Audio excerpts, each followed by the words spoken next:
24 اف ام نأتيك بالحدث كما حدث. همس القصيد.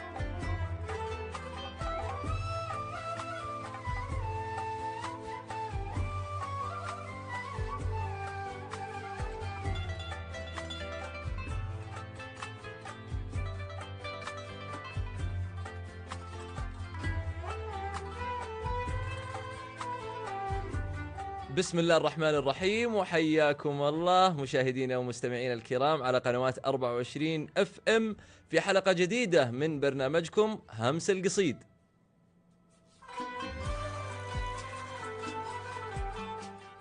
هذا البرنامج اللي يأتي على مسامعكم من داخل استديوهات 24 اف ام. حياكم الله. معي أنا عبد العزيز سويد في هذه الحلقة. الزميل جازي العايد يعتذر لكم بسبب ظروف، يعني ما قدر يكمل معاك، ما قدر يلقي هذه أو يكون موجود في هذه الحلقة، وإن شاء الله الأسبوع القادم يكون متواجد معاكم. عاد يعني ما شاء الله الزميل جازي له جماهيرية كبيرة وعشاق. أحب نرحب في حلقتنا في بدايتها في ضيفنا الشاعر الجميل مسعد العازمي. حياك الله. الله يحييك ويبارك فيك يا عبد العزيز، وهذا والله انه فخر لي وشرف لي اني على قناة فم 24 فم. الله يحييك. قناة صراحة ان متابعينها من زمان والله يرضى عليكم ويرحم والديك. الله يعطيك العافية. وش سعيدين بتواجدك شاعرنا الشاعر مساعد العازمي، وإن شاء الله يعني نبغى الحلقة إن شاء الله تكون ثرية بوجودك، وأنا أعرف إن شاء الله أن قريحتك الشعرية ومستواك الشعري راقي جدا. يعني إحنا موعودين بليلة إحنا والمستمعين، ليلة من الليالي الراقية خلني أقول لك. الله يرحم لي والديك، وهذا والله أنه شرف لي وشيء يضيف لي، مو هو انه يضيف لكم انتم. الله يعطيك العافيه وشكرا على مشاعرك الجميله. انا ابغى نبدا حامي شوي ونبغى نخش شوي في القصيد وندخل في الجو. وش حابه تسمعنا في بدايه الحلقه؟ والله اكيد اللي بيصير فيه وطني، يعني مو هو اكيد تبون وطني يعني. تفضل المايك لك. نقول عن الهقوات ما تقصر يدينا، ونحضر في اللزوم اليادعينا، لأن للوطن قلبا وقالب، فمن يحضر كفاللي غايبين. ليا سمع ابن بانا كل طيب يقولوا نعم قبل انه يجينا، أهل نخوة وأهل فزعه وسطوة، شربنا العز لين ان ارتوينا، خذيناها على عز ومعزة، ونطمع في الجزيل اللي خذينا، ومن ربي خلقنا لين نفنا، ولانا ما تغيرها السنين. نقول سيدي سمعا وطاعة، مليك العرب سقمة المعتدين، حمى الدار وحمى شعبه ودينه، حذر الإسلام والحصن الحصينة، وقمنا كل بونا له نردد، ولانا للوطن مزروع فينا. وقال محمد الزيزوم هيا دعانا حدنا ولا ارتخينا، حشدنا الجيش للحد الجنوبي بعزم يجعل القاسي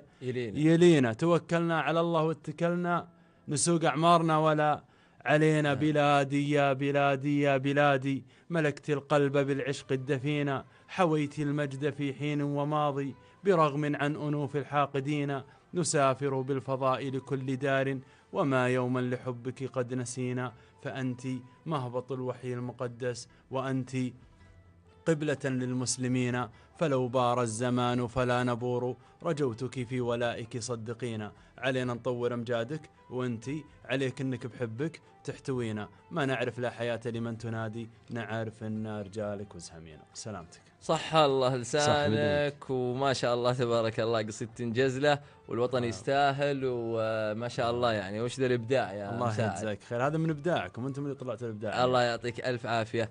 انا صراحه شدتني القصيده، وشدني انك خلطت النبطي بالفصحى، والان يعني شوف في موجه من الشعراء. خليني اسالك، نبدا الاسئله بالطريقه هذه من قصيدتك اللي انت كتبتها. شايف الان في يعني موجه بين الخلط بين النبطي والفصيح؟ مو هو موجه، هو يعني شيء مم.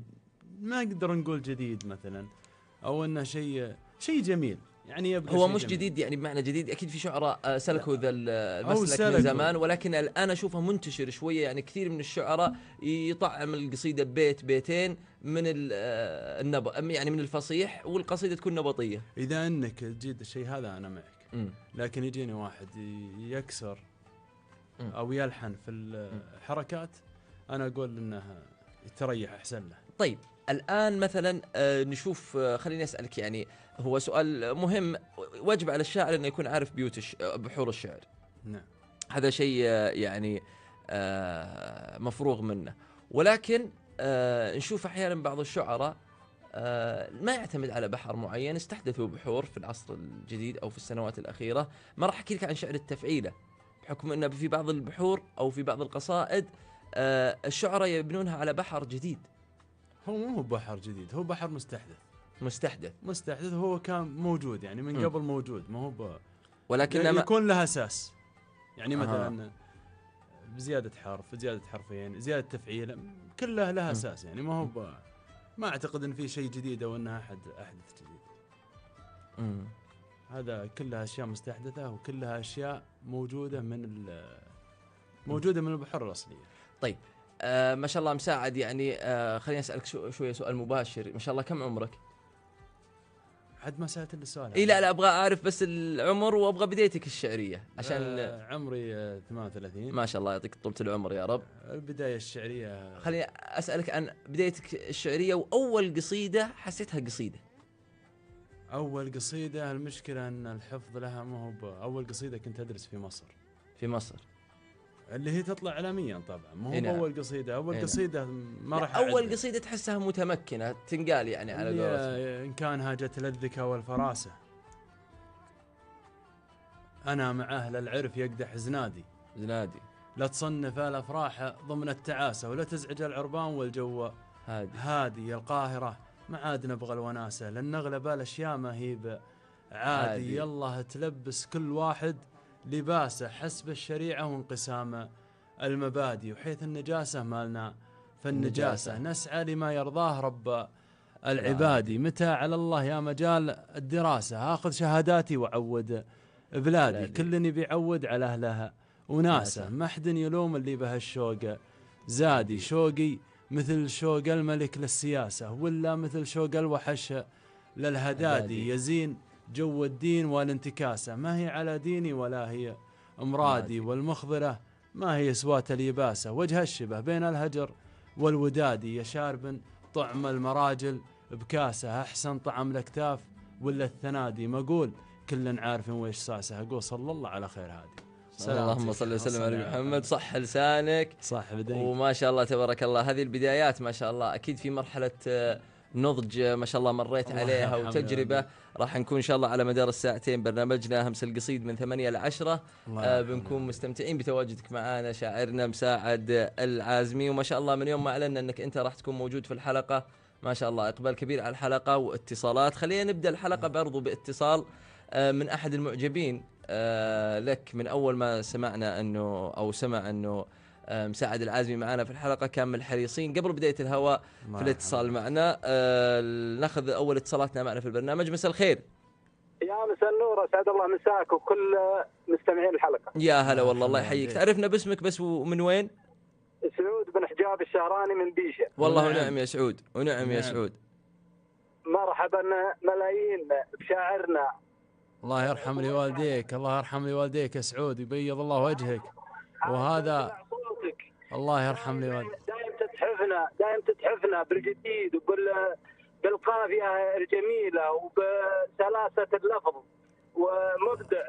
الله يرحم لي والديك. الله يعطيك العافية سعود، بس شوي تقرب من السماعة لأن الصوت شوي ما هو بواضح مرة. معليش أنا آسف جدا الحقيقة. أنا ما أوفي هذا الرجل حقه. ونعم يستاهل. شاعر ومن بيئة شعرية كاملة. الله يرحمني والديك. صراحة سمعت له الكثير وأنا من المعجبين وأشد المعجبين بهذا الرجل. الله يرحم لي والديك، وشرف لي وأنا أخوك يا سعود. كرم وطيب صراحة وقل من يستحوذ عليها امثال هذا الرجل. الله يبيض وجهك. الله يعطيك العافيه يا سعود. ما شاء الله سعود، واضح انك متابع للشاعر مساعد ويمكن لك معرفه، لكن خليني استغل. سعود تسمعني؟ لبيك. ايوه لبيت في الكعبه يا حبيبي. خليني استغل معرفتك في شاعرنا وضيفنا لليله، في نبغى بعض المواقف اللي انت تعرفها عنه، ونبغى قصيده من اروع القصائد اللي انت تعرفها عنه. هو مو بيعرف الا من كثر ما اسمع له ومن كثر ما احب قصايده صراحه اني ما احفظ حتى البيت، لكن الرجل هذا صراحه صعب انك تحفظ له من سلاسه المفردات ومن تلاعبه بالمفردة، من تلاعبه بالجمله. شاعر بمعنى كلمه الشاعر. الله يرحم لي والديك يا سعود، والله انه شرف لي وبيض الله وجهك. وهذا اليوم عيد، ما هو بلقاء. الله يجعل ايامك وايام السامعين. الله يرحم لي والديك. حياه وسعاده. الحقيقه بوجودكم جميعا احنا معيدين. شكرا لك يا سعود، وشكرا على مشاعرك الجميله هذه، ويعطيك الف عافيه. أنت أشكرك ألف شكر. الله يعطيك العافية. مثل شاعرنا، ونتمنى منك أنك تستقطب. ترى فيه شعراء مغمورين، ترى الرجل هذا ما غطى الإعلام شيء في حقه. أنت رجل ولك مواقف نبيلة، أشكرك مقدم، ولك أسلوبك الرائع، لك انتقائك الفذ الجميل. الله يعطيك العافية. والدليل ضيفك لهذه الليلة. الله يعطيك العافية. وهذا حق وواجب، احنا كإعلاميين ولا كمقدمين احنا نبرز من يستحق البروز ومن يستحق انه يكون ظاهر في الاعلام وصاحب الموهبة، مثل شاعرنا مساعد الله يعطيه الف عافية. احنا في بداية حلقتنا يا سعود، وان شاء الله اتمنى انك تكون متابع ومستمتع انا متابع ومعاكم. يقال المحسن احسنت. بيض الله وجهك، بيض الله وجهك، وبيض الله وجه القائمين على الإذاعة كاملين بما فيهم الطاقم حقكم. وشكرا لكم وشكرا لك. الله يعطيك العافية. شكرا لك يا سعود الشهري. هذا سعود الشهري من سعود الشهراني من بيشة. الله يعطيه ألف عافية. ما شاء الله من بداية الحلقة والناس مستحشينك ومشتاقين لك. والله يحرجوني بطيبهم. الله يعطيك العافية. وانت الله يقدرني. وانت تستاهل. وانت تستاهل يا مساعد. مساعد خليني أسألك سؤال. يعني نشوف حنا كثير من الشعراء في بداية يعني حياته أو في بداية مسيرته يتقمص شخصية شاعر معين. خليني ما أقول لك إنه يقلد، لكنه يتقمص. يعني يشوف أحد الشعراء الكبار، وفي أسماء كبيرة طبعا في الساحة، فهو يكتب على طريقته، تشوف أسلوبه. يعني في بعض القصائد أحيانا تشوفها تتذكر فيها الشاعر اللي يعني مستنسخة منه القصيدة. ما أقول له أنها ناسخ القصيدة ولا ماخذها، لا، ولكن هو على نفس النهج ونفس الأسلوب. في شاعر أنت تأثرت فيه في البدايات؟ إيه كثير. أنا تأثرت بشعراء كثير. أنا أغلب شعراء الساحة الموجودين تأثرت فيهم. أعطني اسمين من أبرز الأسماء اللي أثرت فيك. كل الشعراء الأقوياء الموجودين أثروا فيني، لكن على رأسهم سعد بن جدلان. الله يرحمه. الله يرحمه. الله يرحمه. يعني هذا صعب الكلام عنه. سعد بن جدلان هامة شعرية، مدرسة شعرية. صحيح. ما هو بمجال أن نتكلم عنها الحين. سعد بن جدلان، يعني أنا في بس أختصر الموضوع أنه سعد بن جدلان كل بيت من بيوته حكمة. يعني أنت لو تأخذ كل بيت يطلع مثل وحكمة لزمن ولعصور، يعني تجربة شعرية. كل بيت من بيوت سعد بن جدلان مدرسة شعرية كاملة، يبقى لك سنين وانت ما وصلت. وغير سعد كثير كل شعراء الساحة الحين وهم كلهم أنا معاهم، وجود معاهم وعلاقتي فيهم كويسة، كلهم تأثرت فيهم من أكبر واحد لأصغر واحد. جميل جدا صراحة. الحديث معك شيق. الله يرحمه. وإحنا لسه في البداية، ترى جالسين نحمي ونبي نسمع على قولتهم قصيد يعني، ونبي نستمتع. وليلتنا اليوم ليلة ويكند وإجازة نهاية أسبوع، فإحنا مستمتعين بوجودك معنا. بس نطلع فاصلنا الأول من البرنامج ومكملين إن شاء الله مستمعينا في برنامجكم همس القصيد مع شاعرنا المميز مساعد العازمي. فاصلنا الأول من البرنامج وراجعين، لا تروحون بعيد. همس القصيد.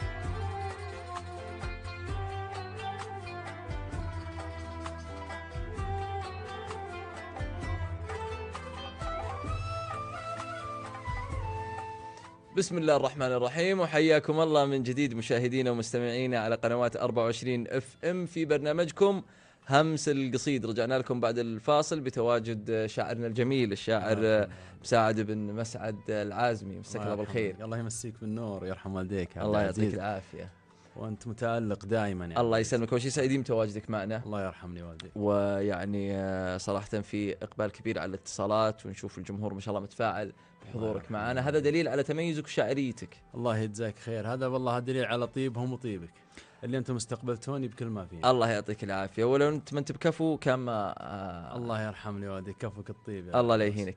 خليني أسألك، محبة الجمهور وقابلية الناس للشاعر لها عوامل مهمة. برأي مسعد أهم العوامل لقبول الشاعر لدى الجمهور أو محبة الناس له، هل هي فقط جزالة الشعر؟ لا ما فقط جزالة الشعر.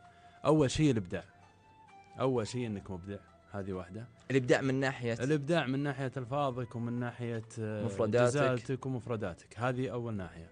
الشيء الثاني، هي عوامل كثيرة ما هي بس هذه. الشيء الثاني تواضعك. الشيء الثالث يا أخي ضحكتك، ابتسامتك يا أخي.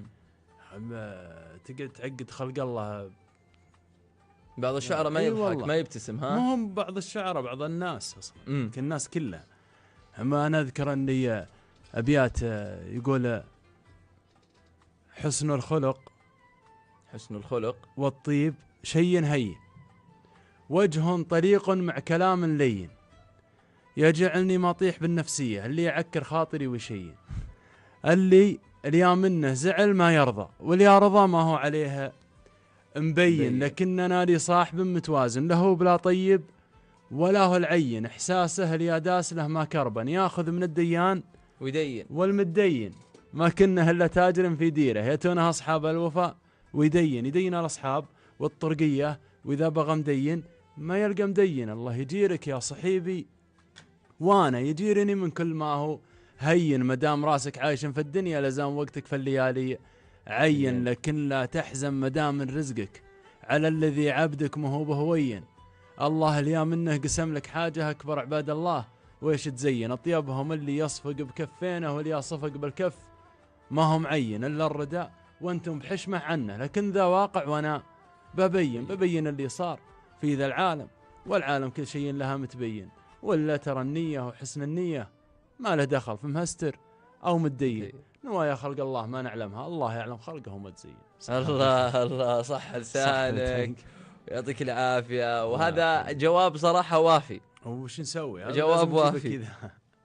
والله لازم نجيبه كذا. لا، الابتسامة والشيء اللي يعني أنا أذكر واحد يلعب معي محاورة الأسبوع اللي راح، وأقول تضحك معي وأنا شلها تضحك معي، أنا ضيعت البيت.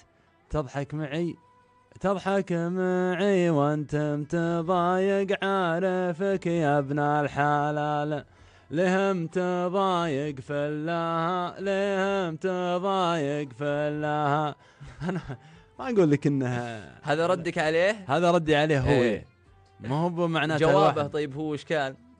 يقول إنك ابتليتني منه أو زي كذا، لكنها ما هو قصدي ان الواحد ما يتضايق، بالعكس صحيح. انا قصدي الابتسامه والشيء الجميل. الناس تبي تصبح بشيء جميل يعني، ما هو طيب مساعد الشاعر متى يكتب شعر؟ متى تنزل عليه قريحته؟ هل والله لها سبب موقف، ولا ممكن المزاج رايق والقريحه تنزل؟ لا ما هو بوقت معين، بالعكس احيانا تكتب اخر الليل، واحيانا تكتب الفجر، واحيانا تكتب وانت منسدح وفراشك تكتب عادي. طيب مساعد، انت في لك شيء مثلا يعني انا اعرف في بعض الناس اذا تضايق مثلا يروح ياكل، في ناس اذا تضايق له طقوس معينه، في ناس اذا كل انسان مع حاله معينه يكون له طقوس معينه. مساعد لما تجي قريحه الشعر ويكتب شعر، هل في حاله تكون موجوده فيك مرتبطه يعني بالقريحه؟ لا زعل، فرح، سفر؟ لا والله بالشركه الحمد لله ان القريحه موجوده باي وقت، سواء زعل او فرح، او احيانا اكتب وانا مسافر، واحيانا اكتب وانا جالس، واحيانا اكتب وانا ما رحت ابد اصلا.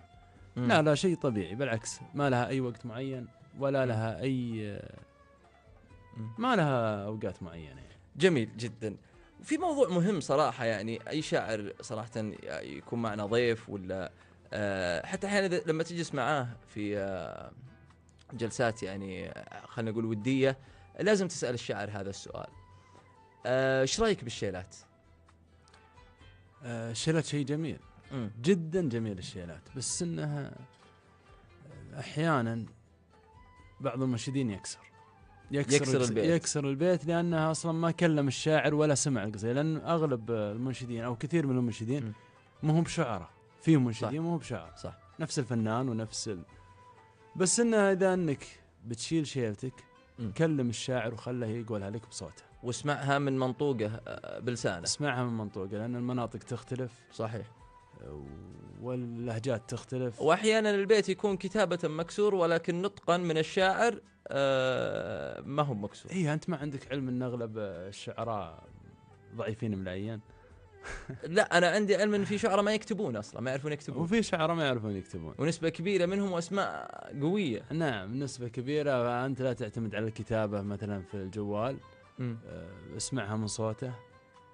والشعراء يعني احيانا يصير مناطقهم بعيده او مناطق او لهجاتهم مختلفه، تبلش بعمرك. طيب خليني اسالك، طالما احنا في موضوع الشيلات، لك قصايد غنية او شيلة شيلات؟ إيه انا في قصيدة. كم قصيدة؟ في قصيدة كثير والله، في قصيدة بقول لك الابرز. فيها المنشد مشعل مساعد، شال اللي يقول انا اليوم شفت لي شخص ما بيه اللي ياخذ الدوار روحت سيده. نسمعها طيب. العساني حافظها بس لو شيء منها. وفي حسين البيد المنشد المتألق اللي اوجه له تحيه من هذا البرنامج، منشد جميل جدا خلوق.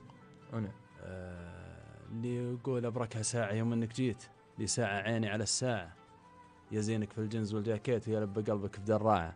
هذه شال حسين البيد. اسلم. لا انت كذا تطعمنا على قول دوقنا، ولا انا بجيب لو 3 أبيات 4 أبيات انا يعني بجيبهن لكم اللقاءات وبنجيبهن لكم شوي. طيب جميل جدا. تاخذ عليها مقابل اللي هي ايش؟ القصايد في الشيلات انهم هم يشيلونها لي. اي نعم. اول شيء بيض الله وجيههم وما قصروا معي، لانهم هم اهل كرم اصلا، فانا ما اخذ عليها، المفروض هم اللي ياخذون، لكنهم بيض الله وجيههم وكثر خيرهم، ناس تعطيك اكثر من تاخذ منك.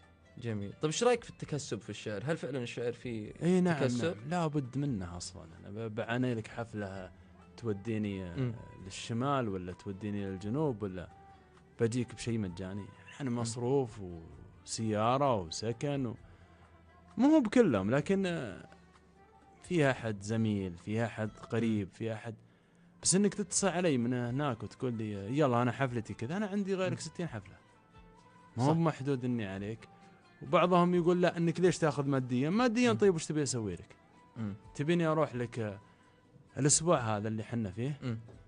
البارح يوم تكلمني وانا عندي يوم سيا برياض الخبره ما شاء الله، واللي قبله بالكويت ما شاء الله تبارك الله، واللي قبله بالامارات، يعني وين بوقف؟ طيب ممكن نكون شويه صريحين وواضحين مع بعض للجمهور هذا الكلام، ويعني انا اعرفك مساعد واضح، احنا نبغى نقدم يعني للجمهور شيء مو بكلام مستهلك. حلو، اتفقنا.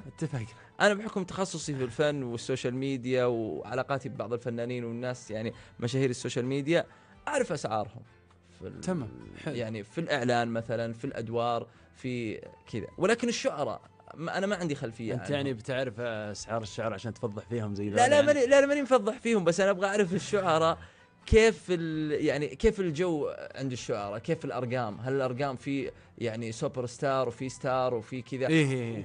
كيف الاجواء؟ نعم موجوده، فيها شيء فوق وفي شيء وسط وفي شيء تحت، وجميع الشعراء ياخذون مقابل؟ ما في شعراء ما ياخذون؟ لا في شعراء ما ياخذون. شلون ما ياخذون مقابل؟ لا يعني في شعراء يقول لك انا والله اهم شيء الزم ما علي اني استضاف في مكان محفل كبير بغض النظر عن المقابل المادي. شوف والله اذا كان المحفل مكسب لك او انه يضيف لك شيء كبير، احنا ما نجح. ممكن تتغاضى عن الشيء لانه اصلا هو مضيف لك شيء كبير. لكن انك انت عندك حفلات ويجيك يزاحمك مع الحفلات هذه، طيب عاطني شيء خلني اجي، ما هو اني بترك حفلات جيتني بفلوس وبجيك انت اقول خلاص انا طيب وانا اتجمل فيك، بتجمل فيك بروح اتجمل بالناس كلها. صحيح كذا. صحيح. طيب كيف شايف يعني يعني لا تزعل مني، بس كيف شايف تسعيرة الشعراء؟ تسعيرة الشعراء والله انه شوف، يقول لك من بغى من بغى له شيء المشتي يقطع المستوي. المشتي يقطع، اي نعم المشتي يقطع. بس انا ما بغيت اقول مثل. اعطيك مثل مخرج. لا انا بغيت اقول مثل بس انه وخرت عنه. اي انا داري، اعطيتك مثل بديل انا. بيض الله وجهك، نقلتني الحين. وجهك والله يا ابن الحلال، المشتهي يقطع المستوي. انت دامك بتشرف حفلتك ما جبتني لحفلتك ان انت بترفعها. بس والقطع الوارد، تدري ليش انا سالتك السؤال هذا؟ لانه في ناس كثير يمكن مثلا وسائل التواصل السوشيال ميديا، سناب شات، المشاهير اللي الان موجودين، وبجيك طبعا على الشعراء والشعر مع وسائل التواصل الاجتماعي، لان هذا عندي قسم كامل، فقره كامله مجهزها لهذا الموضوع. بس بسالك يعني، سؤالي لك كان مبدا انه في مشاهير في مواقع التواصل مبالغ ارقامهم والناس زعلانه من الارقام ومبالغ فيها، هل الشعر في نفس الموضوع هذا، ولا لا تحس والله ان الشاعر ياخذ اقل من حقه ولا ياخذ اللي يستحق بس؟ لا بالعكس، الشاعر اصلا ياخذ شيء رمزي، ما هو بشيء رمزي لكنه شيء بالمعقول، ولكن شيء مبالغ فيه. هذا المهرجانات الكبيره وهذا على حسب مده الناس اللي فيها الكرم. لا شوف، انا بجي موضوع الشرهات، انا الحين جالس اتكلم في الشغل. موضوع الشرهات والمدح هذا انا مخليه بعد الفاصل بتكلم فيه، وما بك يعني على قولتهم نبغى نكون واضحين. ما تبي دبلوماسيه يعني. ما ابغى دبلوماسيه، ما تبغى دبلوماسيه. اجل انا اشوف اللي ياخذونه الشعراء الحين انه شيء متزن وشيء ما فيه اي مبالغه، مو هو بنفس يعني اللي تشوفه يسوي لك اعلانات 200,000 و300,000. انا هذا اللي اقصده، انه في الان ما شاء الله يعني مشاهير الله يزيدهم ويفتح علينا وعليهم. بالعكس، انا عندي قاعده في الحياه، من حصل شيء يستاهله ولكن ارقام مبالغ فيها جدا. فهل هذه العدوى او هذا الموضوع وصل للشعراء كذلك؟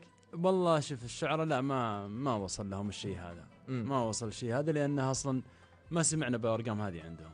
لو احنا سمعين بالارقام هذه عندهم بنحكم. لكن في اشياء اكثر من الارقام هذه الشرهات وما الشرهات. ابجيك انا الموضوع الشرهات بتكلم فيه.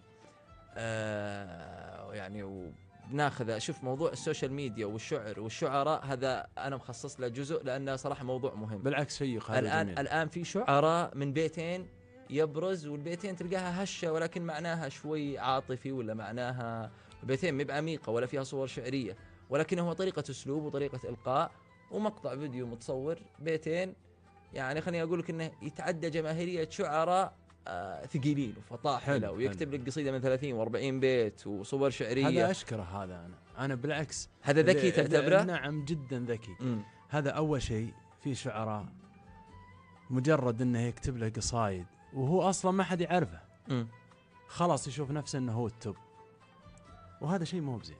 يا اخي انت مهما وصلت مرحله، هو مثل العلم. العلم الحين لو جاك واحد عالم هو ما وصل العلم كله، هو وصل علم تخصص. انت شوف الحين الاطباء، وشوف يجيك دكتور العيون تقول له انا عندي القلب ما يدري وش يسوي. صحيح، كل شخص له يعني كل شيء شخص له حد. ومخرجنا المتخصص في مجال الإخراج يقول لي معنا اتصال من أحد الجمهور، حياهم الله. فخلينا ما شاء الله أقول لك الإقبال كبير من قبل ما تبدأ الحلقة. مساء الخير. مساء النور، السلام عليكم. يا هلا والله، الله يحييك. اسمك الله يعطيك العافية، ومن وين تكلمنا؟ حميدان الدرويش، طال عمرك من القصيم. ونعم والله، بس الاسم الأول؟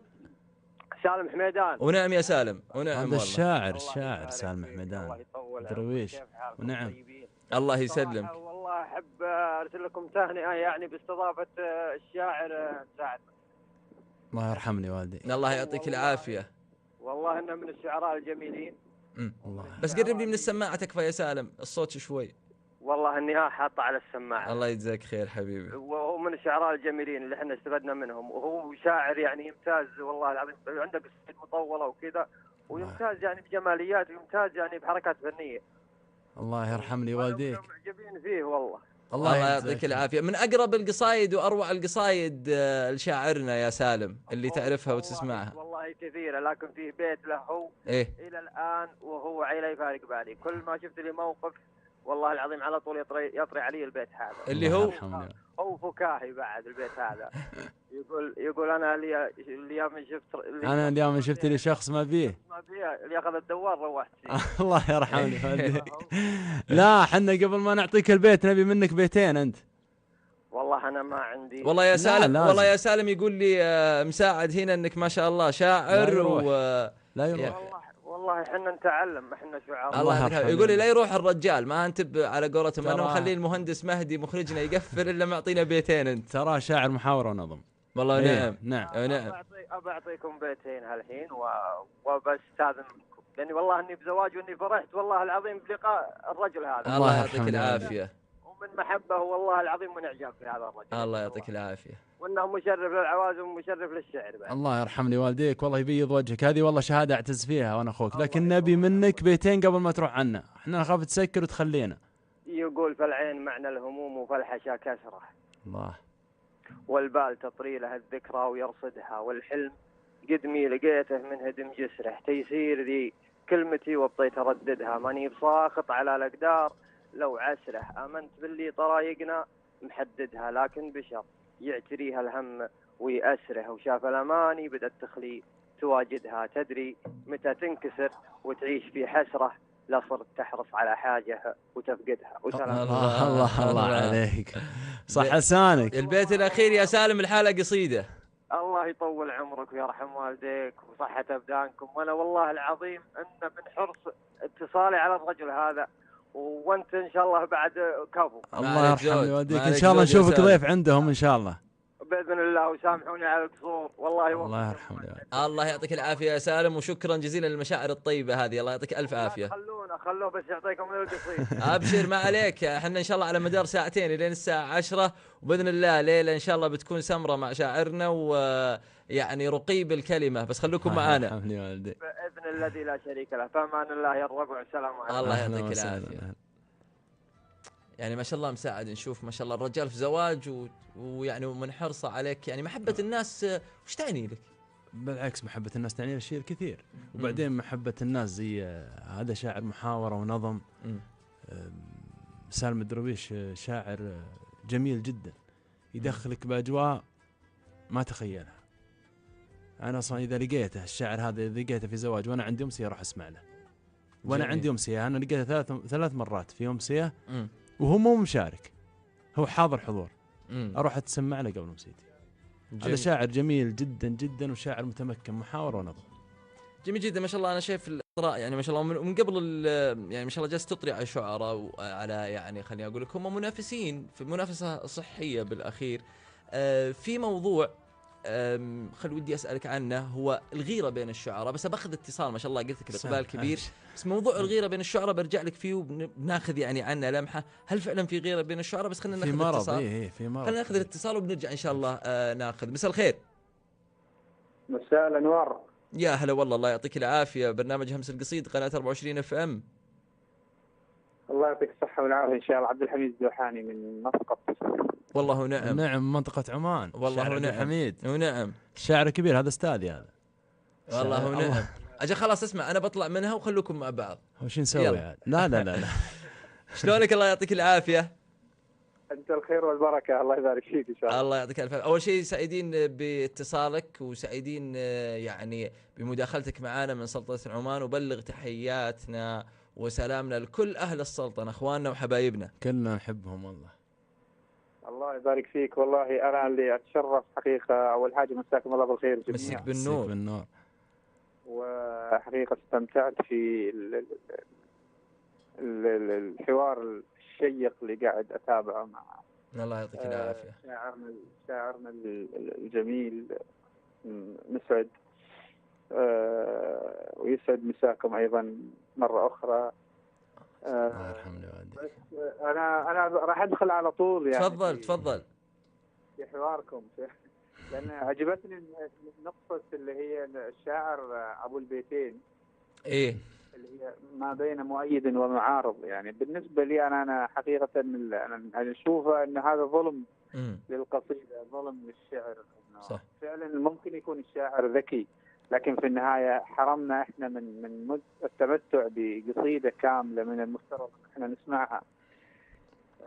فاختصار البيتين هذا ضيع علينا أشياء كثيرة، يعني حتى في أسماء أظهرت بدون أي حق. صح. ولكن انت في النهايه انت ما تقدر تعاتب الشارع، ما تقدر تعاتب كل العقول. هناك طبعا العقليات مختلفه، هي عباره عن قدرات، عباره عن آراء، أيضا وجهات نظر. لكن أنا اللي أشوفه أنه في ظلم للقصيدة، أني أنا أميل إلى بيتين وأترك قصيدة كاملة. يعني إحنا سمعنا وتابعنا وحفظنا وتعلمنا أيضا على أيادي شعراء كبار كتبوا قصائد. على الأقل أنت تسمع 16-15 بيت في القصيدة، فتعيش أجواء النص هذا. يجيك شاعر يكتب لك بيتين ويطلع فيهم شوي، أنا أحس أنه في ظلم للقصيدة بشكل عام.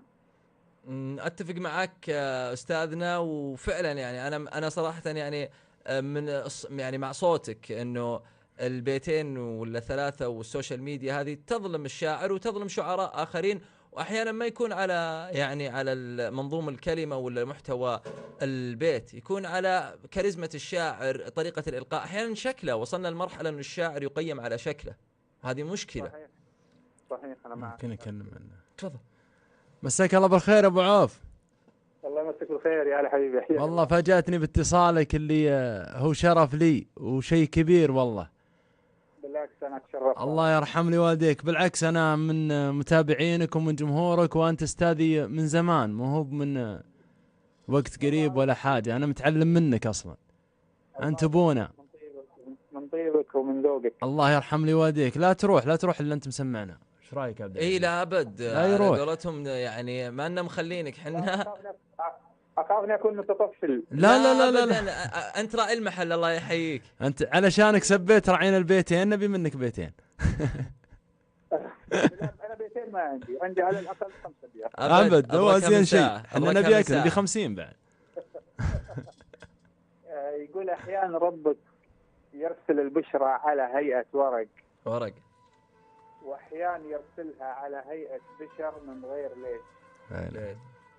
واحيانا لو توقف على راسك وتتصبب عرق، مالك نصيب اكبر من اللي كاتبه ربك وعيش. ما دامك اصفى من نوايا اللي غدر بهله وسرق، اشعل فتيلك في طريق الغير لو سموه طيش. حافظ على مبداك لو قلبك على الغير احترق، مبداك اسمى من صمود اطفال في مضمار جيش. الله. وارفع يدينك للسماء وعروقك بكل الطرق، لك رب ما يغفل عن المخلوق لو رزقه حشيش. واعشق على كيفك الين يصيبك ارهاق وارق، واللي يخون اكتب على بابه حرام انه يعيش. حرام انه يعيش. صح لسانك. أهل عمان تراهم هم أهل الإبداع، صح هم أهل لسانك الصور. يا شاعرنا، والله يعطيك ألف عافية. ويعني ما شاء الله كل بيت صورة شعرية أفضل من اللي قبله، واسترسال ما شاء الله. الله يعطيك ألف عافية. استاهل الشاعر عبد الحميد. تسلم والله. تشرفت فيكم، الله يبارك فيكم. إن شاء الله راح يكون لنا لقاء قريب يا أبو مساعد. بإذن الله، وبالعكس شرف لي، وإن شاء الله أني أجي عمان، وبإذن الله إن شاء الله أني أجمل. عسى الله يقدرني بس. تشريف. الله يرحم لي والديك يا ابو عوف. شكرا لك شاعر عبد الحميد من سلطنة عمان. كانت مداخلة جميلة. ما شاء الله الجمهور واحد جاينا من زواج، والناس دق من الساعة 6:30-7 على البرنامج. هذا والله من طيبهم، هذا والله واحد شرفهم. ما شاء الله من سلطنة عمان. ولسه الاتصالات ما شاء الله. البشمهندس مهدي مخرجنا يكلمني كل شوية في التليفون ويقول لي اتصالات. احنا نبغى نسمع شعر، نبغى نتكلم معك، نبغى نستقبل اتصالات. ما شاء الله، الله يعطيك الف عافيه على ذا الجماهيريه. الله يرحم لي والديك ويجزاكم خير، ويجزى الشاعر عبد الحميد خير، واخواني اللي شرفوني باتصالهم كلهم. طيب قبل ما ناخذ اتصالنا مع اخونا عبد الحميد، شاعرنا عبد الحميد، كنا نتكلم عن موضوع الغيره بين الشعراء، وانت قلت انه مرض. ايه هذا مرض. كيف شايف؟ انت وش استغربته؟ يعني انت استغربته اني اذكر اسمائهم؟ يعني انا شايفك ما شاء الله من اول ما دخلنا الحلقه وقبل الهواء وانت تذكر اسماء وتمدح. ايه في سبب. لاني انا وش بحسدهم عليه؟ يعني بحسدهم لا يطلعون علي. هذا رزقهم، هم طالعين عليك، ما هو بيدي. جميل. يعني بروح اوقف الشاعر لا تذكر اسمه في الاذاعه، انه علشان ما يشتهر على ويطلع على كتاب. يا اخي سعد بن جدلان في امسيه اذكرها يقولها لنا الشاعر الكبير مانع بن شحاط، الله يطول بعمره ويقومه بالسلام ابو محمد. يقول سعد بن جدان يقولوا له تجي مع اسم أصغر منك أو اسم مهم معروف، قال يا أخي اللي رزقني بيرزقه، عسى الله يرزق، دام الله رزقني عسى الله يفتح له رزق. هذا الشاعر الواثق من نفسه، يعني هو اللي يتكلم بالطريقة. بس قليل اللي واثق من نفسه بالطريقة ذي، قليل. طيب خليني بسألك، أنت قلت يوم قلت لك إنه في غيرة بين الشعراء قلت في مرض، هل أنت عانيت في أحد يعني شفته إنه مو أقول لك يغار منك لكنه يحاربك؟ كثير كثير كثير اللي يحبونك وكثير اللي يحاربونك وكثير اللي تعرضت المواقف جدا. مثلا أعطيني موقف شخص يعني كان خلينا نقول لك يحبلك ما هو بيحبلك يعني أنا أذكر في أمسية حضرتها في واحد شاعر كبير الله يستر عليه.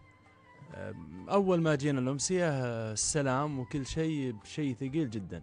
يوم انتصفت الأمسية وانتهت الأمسية عزمني على غدا عنده في البيت. يوم شاف الجزالة أخي ما هو على العمر هي ولا هي على صح. لكن أنا ما حكم على نفسي إني جزل أو إني حكم. أنت الجو أكلها أحد عليك. فما يعني اللي يحصل بين الفنانين بين الشعراء نفس اللي يحصل بين الفنانين، نفس اللي يحصل بين اللاعبين، نفس بين يحصل مثلا بين الممثل، يعني يحصل بين الأخوان أصلا. لكن إذا حطيت لا أنا أتكلم خليك أنا أتكلم عن الغيرة الفنية. الغيرة الفنية يعني في بعض اللاعبين ترى يحاربون بعض في نفس الفريق، ما يبغى اللاعب يطلع عليه ويكون نجم. لا تقصص رؤياك على أخوتك فيكيد لك كيد. ما هي بالدعوة أنها هذه فطرة بالإنسان صح، لكن حاول أنك تلاشاها بشيء واحد، رزقك ما حد باخذه عنك. اذكر اسماء. هي فطرة في الإنسان اللي هي الغبطة وليس الحسد. الغبطة تمني الشيء اللي عند الناس بدون زواله. بس هم خلطوها، هم فهموها غلط.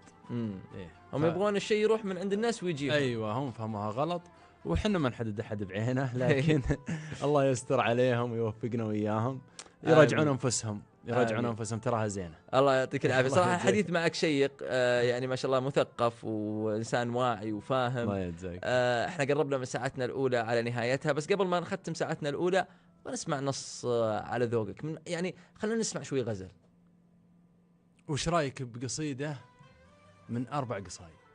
قصيده من 4 قصايد بشخصيه احبها في الله، صاحب السمو الملكي الامير فيصل بن مشعل من منطقة القصيم. ونعم والله ونعم، يستاهل بصراحة كرم الأمير الدكتور فيصل بن مشعل. ونعم يستاهل، يغطي على كل شيء. أسلم شفنا منه كل خير. أقول طبعا لقيتها قدامه القصيدة هذه قدام سيدي، أقول أتحين الفرصة وسوق التباشير يا سيدي، ما عاد للشعر معذار، الشعر كنه طير بحضور الأمير ومسامع الأمير للطير صقار يا سيدي، سلام مسيت بالخير ويا مرحبا ترحيب يسر الانظار، في حبك نوقف جموع وطوابير اللي فداك اشعار وارواح واعمار، نقول حنا معك بالشر والخير، ونقول حنا معك بالشر والخير، خذنا على ما تشتهي يبوى الاشوار، يا راسي يطنخ ورد في البيت اتعب بيوت الشعر وابحث خفاها، حكامنا السعود والمجد والصيت والهيب اللي عاليا مستواها، اللي لي منه طغى كل عنتيت، تعلم العنتيت كيف يتباهى مع الإمام ابن الإمام سارت قوافلنا على وضح النقا، واخذ بيد المملكة إلى الأمام، ونثور الدخان عنه متقى، حتى وصل بالمملكة حد الغمام على الشريعة، واصل الحكم ورقى، صدورنا له درع ويديها السام، وهو ذرانا بعد ربي والوقى، على هجوسي رفرفي القصايد، وهاتي من تزال الفرايد فرايد، يا سيدي سلمان والله ولانا مزروع فينا فرخة والشدايد، يا خادم البيتين يا ستر الأمة، يا الحاكم اللي مهون كل كايد، مبايعك قد ململا يا ذرانا، ولك الولا في كل وقت وبدايد، ونفدي ولي العهد بعمار وانفس، الساطي الصام اللي ثارت وقايد، عز الله انه خير على المواطن وشرا على الخاين وراعي المكايد، محمد بن سلمان راعي المروة الرايد اللي فايق كل رايد، نشوف فيها الخير في كل حزة، أبو المراجل والوفاء والعوايد، قاد الحزم بصرار والكل ردد، بن الملك سلمان هو خير قايد، يا سيدي فيصل ترانا بقدومك، نهني ونبارك على كل نايد، لأنك أمير وعاشقتك الإمارة ودكتور ومحنك على الكل زايد، أصغر فعولك يوم عاين فعولك وفعولك ما تحصر ولا هي جدايد. قربت مكة عقب ما هي بعيدة وأيدت من فكرك بإنشاء سايد. 500 كيلو عقب 1000 وزيادة بالفكر والإنجاز قبل الشهايد. وبرابطة الإسلام قد سجل اسمك بأنك دعمت كتاب ربي وكايد. المزهرة قد نورت في قدومك وقامت على شوفك تزيد وتزايد. غنت بك يقول غنت بك الأزهار عذب النشايد. والله لو ان وقتك بيسمح لتعب بكتابتي فيك الصحف والجرايد، لكن فعلك ما انحصر في قصيدة ولا تصل فعلك جميع القصايد. أنت الوفاء والفكر وأنت الأبوة وأنت القرار الصعب وأنت المجايد. الله صح لسانك، صح بدنك ما شاء الله، يعطيك ألف عافية. قصيدة جزلة فيها أكثر من بحر، بحرين أنا سمعت، يمكن 3 بحور تقريبا، 3 قوافي، 3 قوافي على بحور مختلفة. ما شاء الله، الله يعطيك ألف عافية. هذا يدل على جزالتك ويدل على يعني قوتك وقوة مفردتك. الله يجزاك خير، وبالعكس هذا شرف لي. الله يعطيك. بس وش مناسبة يعني عشان بس نذكر حدث القصيدة هذه، أنت ألقيتها أمام سيدي. نعم. وش المناسبة؟ مناسبة دعوة في من مكتب الأمير سلطان. نعم. بس هذه مناسبة. لا يعني ما كان في، يعني أنا أقصد إنه فرضا كان فيه الحفل السنوي للمنطقة،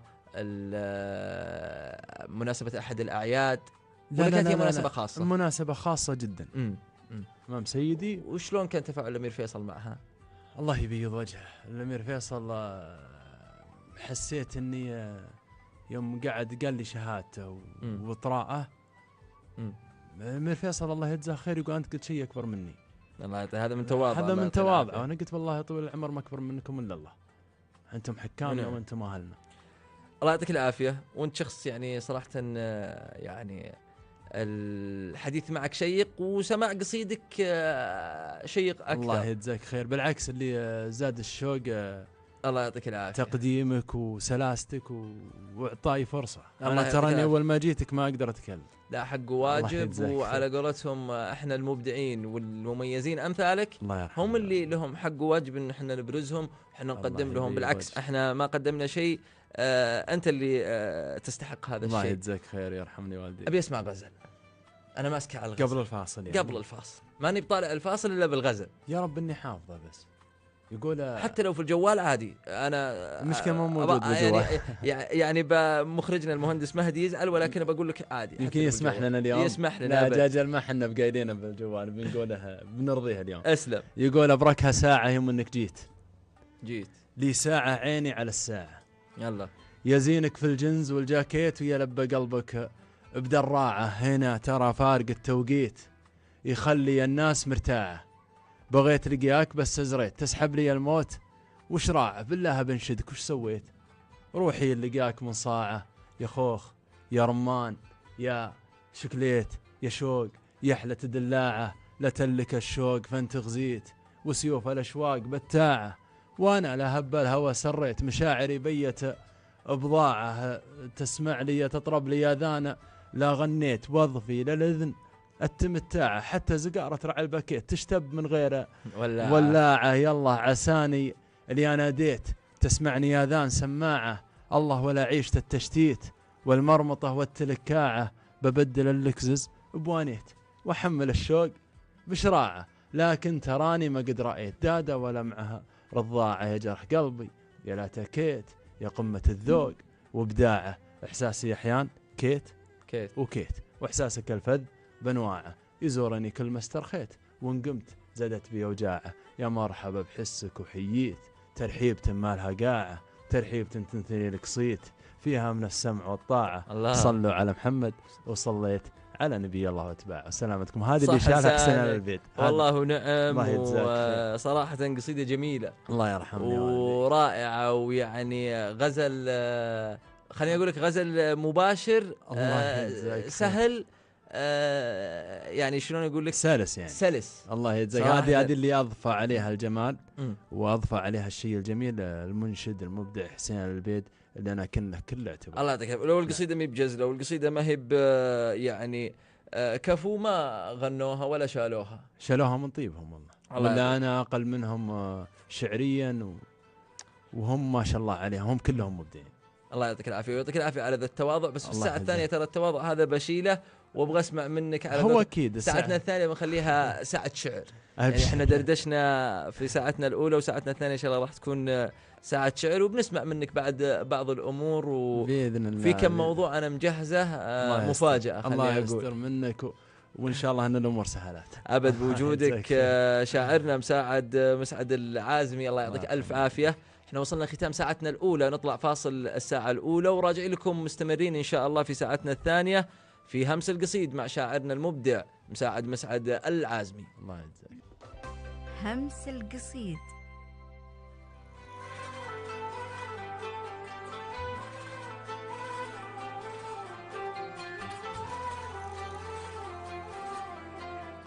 بسم الله الرحمن الرحيم، وحياكم الله مشاهدينا ومستمعينا الكرام في برنامجكم همس القصيد. هذا البرنامج اللي يأتي على مسامعكم من داخل استديوهات 24 FM.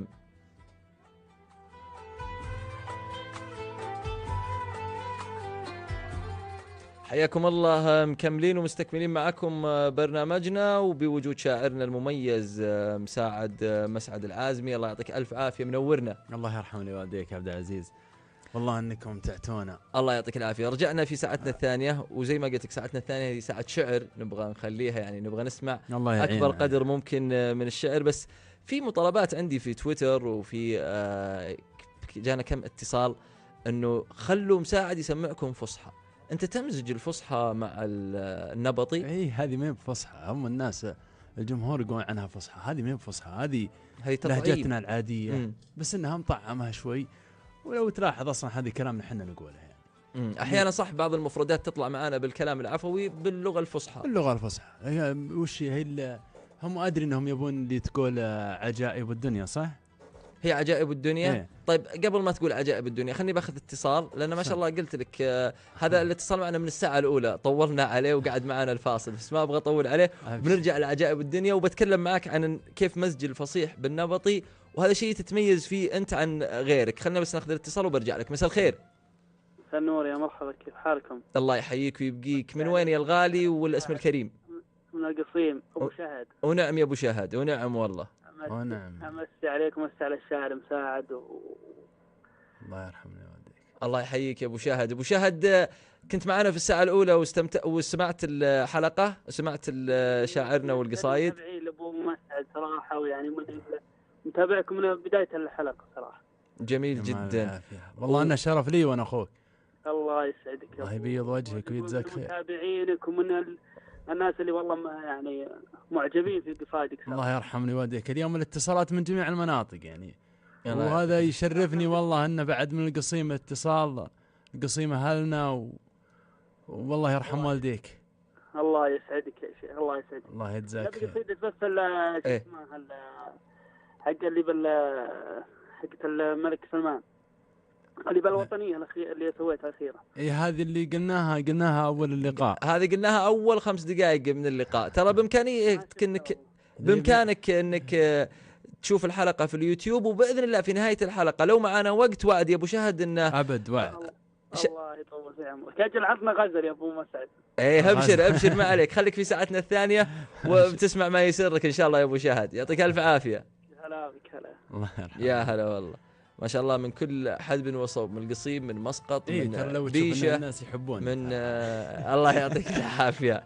الله يجزاك خير. لا والله من هذا تواضع الشعراء اللي نعرفه. الله يجزاك خير. لا والله هذا من طيبهم والله.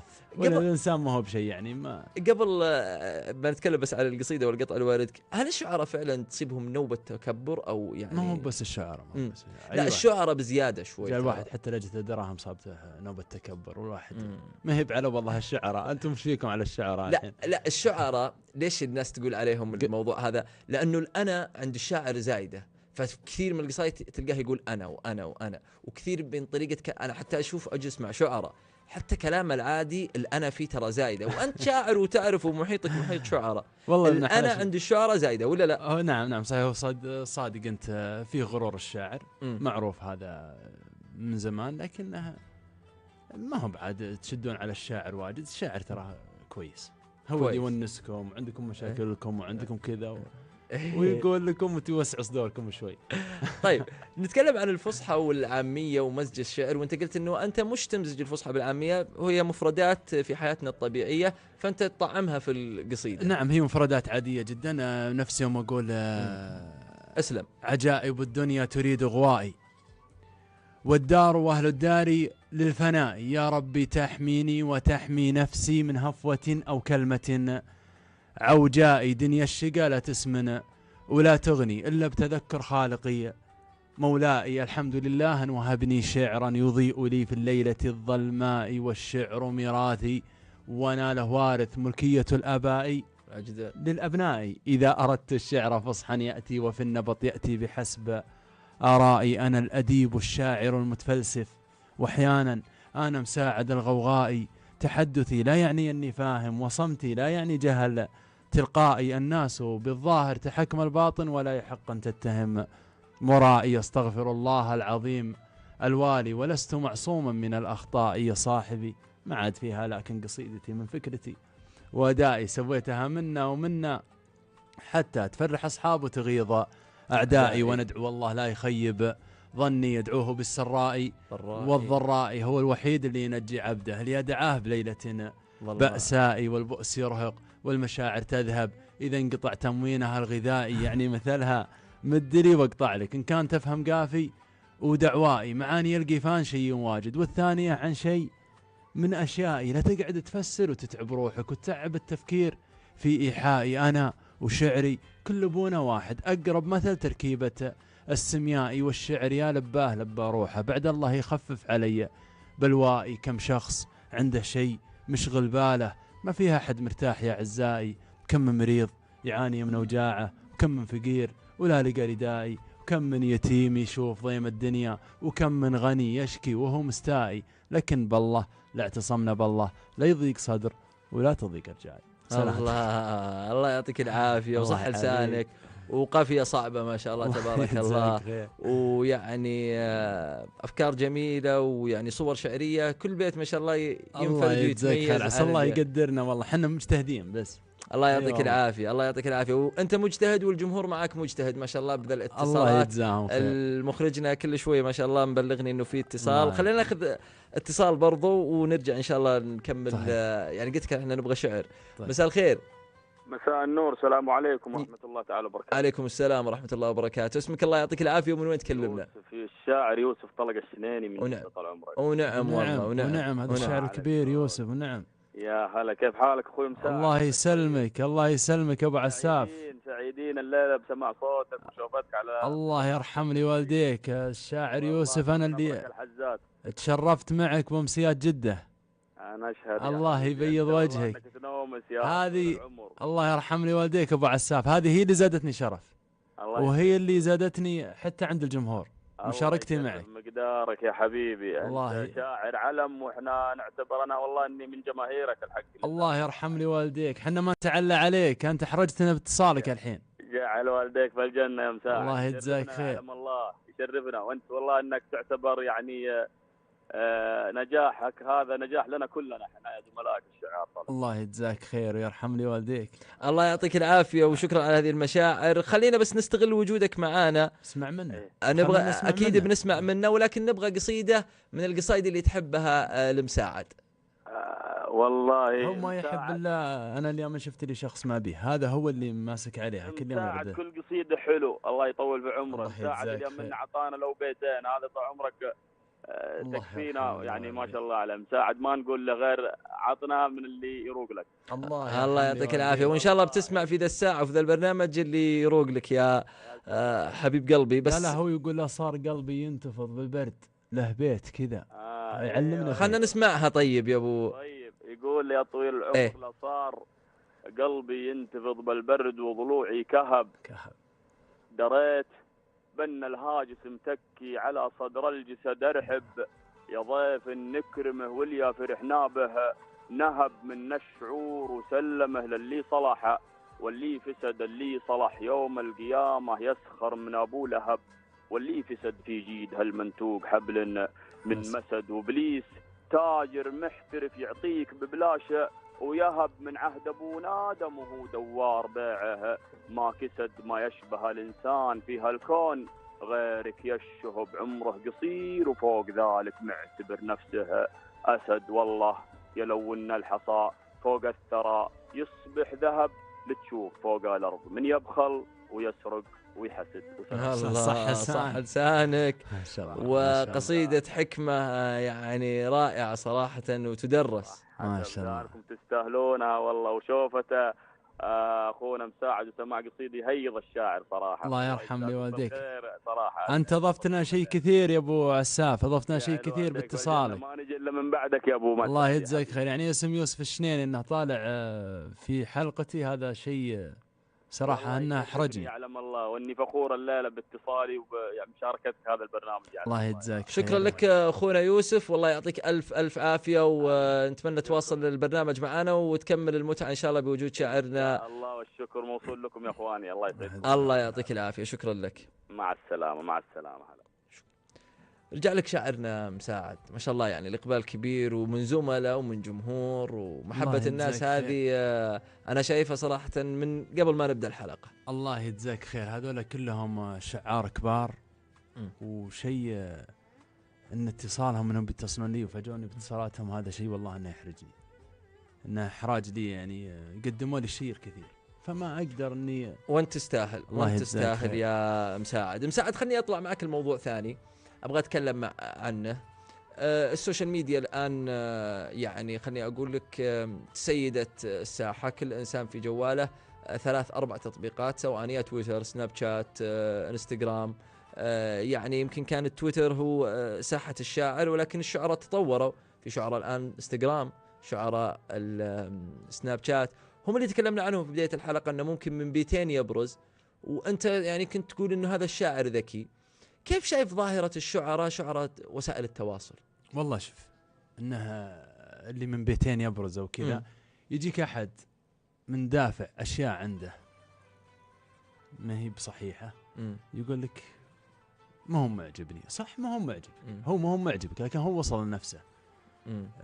الشيء اذا انت ما انت بقادر عليه بتسبه، شيء معروف. يعني تسمح لي اتقمص شخصية الطرف الآخر. نعم.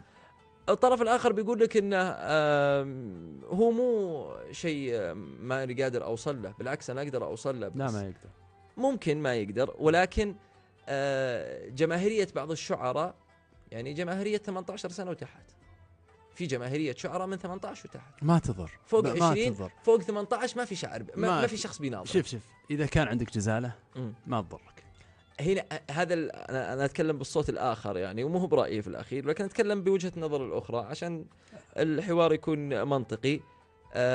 هو اللي زعلان منه الناس اللي تنتقد هذا الشيء من أحد مو بجزل، يعني إنه مو بجزل، كلنا بنزعل منه. إنه يكتب 3 بيتين ولا 3 أبيات ركيكة، ولكن طريقة الإلقاء، المؤثرات المؤثرات ترى تأثر. يعني أحيانا النغمة اللي خلف الشاعر والله تغير 180 درجة. صحيح والمكان وكذا. لكن في شعراء اشتهروا بركاكة، حتى بالكلام ما هو بشعراء الحين مشاهير، وهو ما له أي قيمة، والحين مشهور بدون أي شعر. هو والله لما انه قسم لك شهرة بتشتهر، بس انه اللي نتكلم عنه الجزل. اللي ما هو بجزل ما لنا دخل فيه. اللي ما هو بجزل كلنا يدري ما هو بجزل. لكن إذا شاعر جزل واشتهر بفترة بسيطة، هذا من ذكائه بعد توفيق الله، ذكاء إعلامي. يا أخي كثير من الشعراء الحين ومن الناس اللي حتى الصورة ما يصورها، صح، واثق بنفسه زيادة. لا يا أخي صور. أنت تشوف إن الشاعر لازم يسوق لنفسه. أجل مني بيجيك بيقول لك يا هلا يا حبيبي تعال، ما حد بجايك. ناس جوهم ما يجون. حنا طلعنا الإعلام ما جانا إلى الحين، جانا يوم طلعنا أنا اشتهرت عن طريق اليوتيوب وبدأ يجيني الإعلام. أول أنا طرد الإعلام ما يجيني. ما هو بصحيح. يعني ما حد بجايك. ما في ناس يعني من مناسباتهم ومن قوة قصائدهم وانتشارهم بين القبيلة وبين المجتمع اللي هو فيه، الديرة مثلا، بعدين توسع ووصل لهذا الشيء بدونه ما يسعى له. ما في أسماء. لا مستحيل أنه بيجي هالشيء بدون ما يسعى له. لكن في أحد وصل المجتمع اللي حوله. يعني لازم قبيلة. الاجتهاد من الشاعر. لازم الاجتهاد وبدرجة كبيرة بعد. أنت وصلت عند ربعك، عند ديرتك، عند المنطقة اللي أنت حولها، بعدين تبدأ تتوسع. إذا أنك توسعت وعرفوك الناس خلاص يجونك هم، خلاص يبدون يجونك. لكن من أول وأنا والله أعذرهم، يعني أنا بجيك ليش؟ صح. إذا ما عندك جماهيرية وما راح تخدمني في حضوري في حضورك في مناسبتي، ويعني لا مو على جماهيرية. إذا ما عندك شيء قوي يرفع الشيء اللي عندي ما أقدر إني أسألك. لكن أنا أقول اللي عندهم شيء قوي ما هو بيجيهم الإعلام إلا لحد ما يتقوون جماهيرية. لما يقوي هو نفسه. ومتى بيقوي نفسه يعني ما يعني قالوها الأولين ما حك جلدك إلا ظفرك. هذه طيب خليني أسألك شوية. طبعا تكلمنا عن الجزالة وعن في يعني شعراء شباب الآن ما شاء الله، يعني خليني أقول لك زخم. نعم. كمية شعراء الشباب اللي في الساحة. أنا أبغى منك اسمين أو ثلاثة من الشعراء الشباب، خليك من الأسماء الكبيرة، من الشباب اللي يعني شايفهم عندهم جماهيرية، عندهم انتشار، قبول عند الناس، محبة، بغض النظر أنه شاعر جزل، يعني هذا شرط مهم، ولكن الأهم برضو أنه يكون عنده جماهيرية. يعني ما أبغاك تذكر لي أسماء من الناس اللي أنت تعرفهم ولكن ما عنده جماهيرية، لا أنا أبغى من الناس المعروفة، الشباب المعروفين. من الشباب المعروفين اللي عندهم جماهيرية قوية؟ والله شوف أنا ما ودي أذكر أسماء، لا أنا أبغى اسمين، لازم أنت من الشباب جيلك. عادي أكبر مني شوي؟ لا أنا الكبار قلنا لا ما هو بكبار، 3 سنوات 4 سنوات ما في مشكلة. جيلك يعني جيلي عندك الشاعر محمد مريبد العازمي. إيه عنده جماهيرية وهو شباب وصغير وجزل وإنسان صعبة إني بطري عليه أنا وإن شهادتي فيه مجروحة، لكن إنسان جميل بكل ما فيه. مسي عليه بالخير. طبعا الشاعر محمد مريبد العازمي كان له جماهيرية يمكن قبل بدأت جماهيريته يمكن من الموسم الأول من شاعر المليون. نعم. ولقى محبة من الناس، لقى محبة حتى بعد الخروج من البرنامج. أيوة لقى محبة. ممكن أنها ترجع لجزالة الشعر، ممكن أنها ترجع. محمد أصلا إنسان يقدمك على نفسه، محمد ذوق سبحان الله، يعني الكتاب ينقرأ من عنوانه. نعم. ذوق وراقي ومفردته قوية وجزل في جزل وإنسان يقدمك على نفسه. يعني أنا معاريف يسويها فيني وأنت تستاهل. الله يجزاك خير ويرحم لي والديك. أقول لك إنها ممكن هذه من أسباب التوفيق له. محمد إنسان ينوي لك الخير مهما كنت، وانت تستاهل كل خير. ان شاء الله ان شاعرنا الشاعر محمد مريبد يكون معانا ان شاء الله في احد الحلقات، ضيف ينورنا باذن الله ويشرفنا. خليني شويه برضو اسالك عن موضوع، بنرجع للشعر بس خليني اسالك برضو عن موضوع تكسب الشاعر من الشعر، بغض النظر انه شيلات اوكي. هل عرض عليك انه واحد يشتري منك قصيد؟ وش رايك في الشاعر اللي يبيع قصيد؟ ايه اتصل علي واحد من امريكا. صدق من أمريكا عربي، ما هو والله إيه مزح. وش قال؟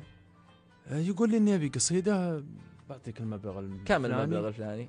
يعني 20,000. والله بعد يعطيه العافية. يبي قصيدة بس إنه يبي قصيدة ما يعطي العافية، ما استرخص بعد. لا ما استرخص، بس إنه يبي له قصيدة سب. سب. إيه يبي له سب ووصلها إلى هجاء. هجاء في شخصية ولا في شخصية منه فيه. منه فيه هو يعني مو شخصية معروفة، يبغى شخصية على مستواه يعني. على مستواه. طب وش رأيك أنت في الشاعر اللي يبيع شعره؟ والله يا ابن الحلال بيع شعره. وش يقول ابن جد الله يلعن ابو الحاجة؟ الله يقطع الحاجة وممشن بلا مشها. ايه الله يقطع. والله يقطع لي كل من فارقه مله. والله يقطع لي لا بغيناه ما نلقاها. والله يقطع لي لا صفا ما صفا كله. الله والله ان بيع الشعر احيانا زين، ما في مشكلة. احيانا والله ما في مشكلة، بس لا يكون سب، لان السب تقدر تسويها القصيدة انت بدقيقتين. صح، اسهل شيء عندك السب. بس يا اخي ما تحس فيها مضاضة في النفس شوي قصيدتك؟ شوف يعني ممكن تهون على النفس لو اني انا بعطي الرجال قصيدة وادري انها ما بطالعة في الاعلام ولا احد بيعرفها، لكن فيها مضاضة على النفس. يعني اني اشوف الشاعر يتصدر ويمدح في قصيدتي، ويعني احس. ايش رايك انت في الموضوع؟ لا بالعكس، لما يمدحوا في قصيدتك تدري ان المدح لك، انت داخليا تدري انه لك، ما هو بلازم يقول. ما في مشكلة، تدري ان المدح لك وتدري ان كل شيء لك وتدري ان هو يدري انك تدري، لكن يعني ما هي بزينة يعني. احسها لا مو سالفة مي بزينة، احسها تقهر الواحد تغبنه في نفسه. لا ترى قليل اللي بيشرون شعر يعني، ما في. ما عاد في لا ما عاد فيه زباين انهم بيشرون شعر لانهم يخافون. لأنه إذا قالت قصيدتك وجاي بيقول قصيدة ثانية كسرها فيبلش. يعني قليل ما عليك. طيب تعرف شعراء يبيعون شعر يشتغلون بالشغلة هذه؟ تبي أفضح فيهم؟ لا ما بيك توضح فيهم، بس أنا أقول لك تعرف. والله لا يعني مسي عليه بالخير الشاعر مانع بن شلحاط، يعني مرة كان في أحد الأمسيات سولف، يعني سولف. إيه مانع ما عنده مشكلة، مانع بالعكس مانع سولف عنه وعن أسماء كبيرة. المشكلة يعني أن إيه ما عنده مشكلة محمد، لأنه محمد أكبر منهم عمر وقدر كله إن شاء الله كلهم ونعم فيهم ونعم بالجميع طبعا ونعم بالجميع. لكن محمد يستقبلون منه لأنه شايبهم، ما حد بيقول له شيء، ولو نتصل عليها الحين كانك بتشتري بيبيعك، ترى موجود هنا الحين موجود في الرياض. زين خلاص أجل لا طلعنا فاصل. أنت حسيتني أنا أبي أشتري؟ لا أنا أحس إن أحد موصيك. الله يعطيك العافية. لا والله أنا أبغى أشوف يعني سالفة إنه يعني أنا للأمانة في مجالي في الإعلام وكي أنا بديت في الصحافة قبل يمكن 10 سنوات، بديت بإبداع ما شاء الله عليك إلى اليوم. الله يعطيك العافية. أنا أذكر كان في واحد يشتري مقالات، بس شيء بالشيء يذكر. نعم يشتري مقالات ومبلغ رمزي، حتى المبلغ مو هو بكبير يعني. كله موجود اللي يشتري شعر ويشتري مقالات ما في. وأتذكر يعني كان في واحد من إخواننا المصريين عنده مفردات لغوية جميلة، وظهر أنه هو كان تخصصه لغة عربية، فكان يكتب له يعطيه الفكرة وينكتب له المقال. وأنا كنت أعرف الشخص يعني في ناس يألفون كتب هالحين فكنت أقول له يعني من باب المعرفة أقول له يعني في الأخير يعني وش المستفيد وش الفائدة؟ يعني يبي يطلع نفسه بشيء ما هو له يعني أنا ما رايح يستمر. شوف اللي بيطلع تتفق معي إنه فاقد الشيء لا يعطيه، فاقد الشيء لا يعطيه، وبعدين الشيء هذا بيكون شيء وقتي ما رايح يستمر معاه. الإبداع يبقى معاك إبداع لين آخر الدنيا، لكن بروح أشتري وأزين يا أخي.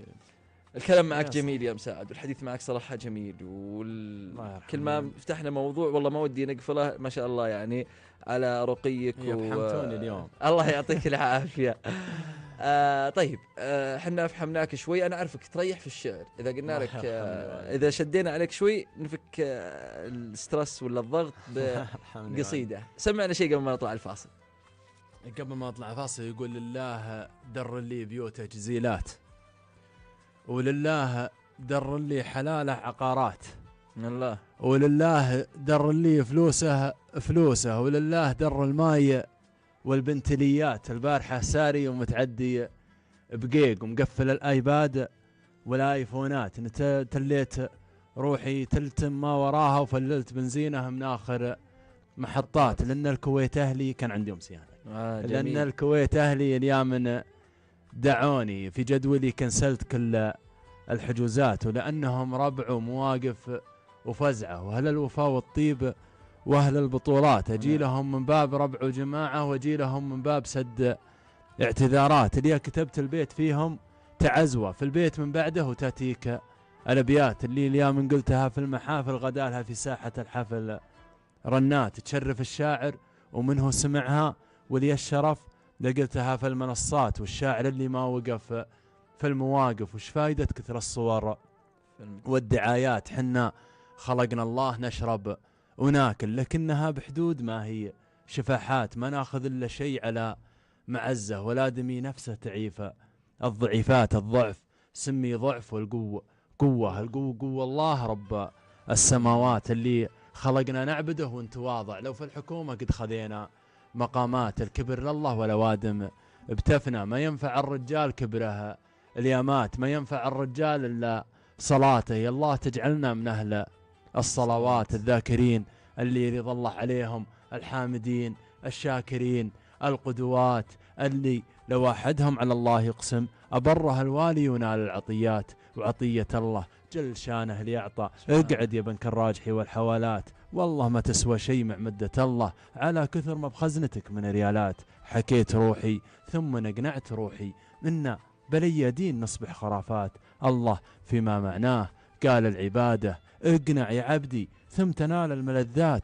إذا رضيت مما قسم لك ما تندم، تأتي لك الدنيا على كل وجهات. وإذا سخطت مما قسم لك ما تاخذ منها سوى اللي قاسمه وفهم الذات. يا الشعر وش سويت فيني تراني، ما غير اسولف شعر والعالم سكات. خليت صدري للوادم مشرع، تقل مضيف 2 مضيوفه اشتات. يا ليت ماني شاعر ولا عرفوني ربعي ولا ذاعت نبايا المحطات.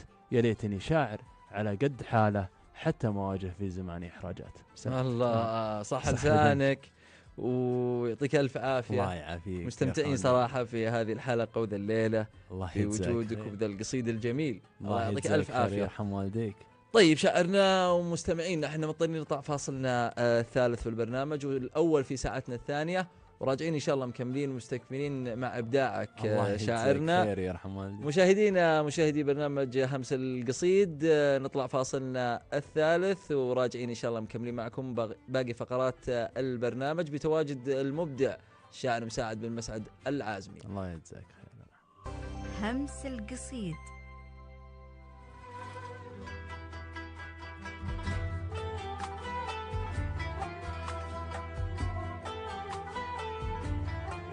بسم الله الرحمن الرحيم، وحياكم الله مشاهدينا ومستمعينا الكرام على قنوات 24 FM. مكملين معاكم برنامجكم همس القصيد بتواجد شاعرنا المبدع مسعد العازمي. حياك الله. الله يحييك، بارك فيك عبد العزيز. سعيدين صراحة بتواجدك، والجمهور عندي في الهاشتاج يطلب قصايد نبغى الجديد.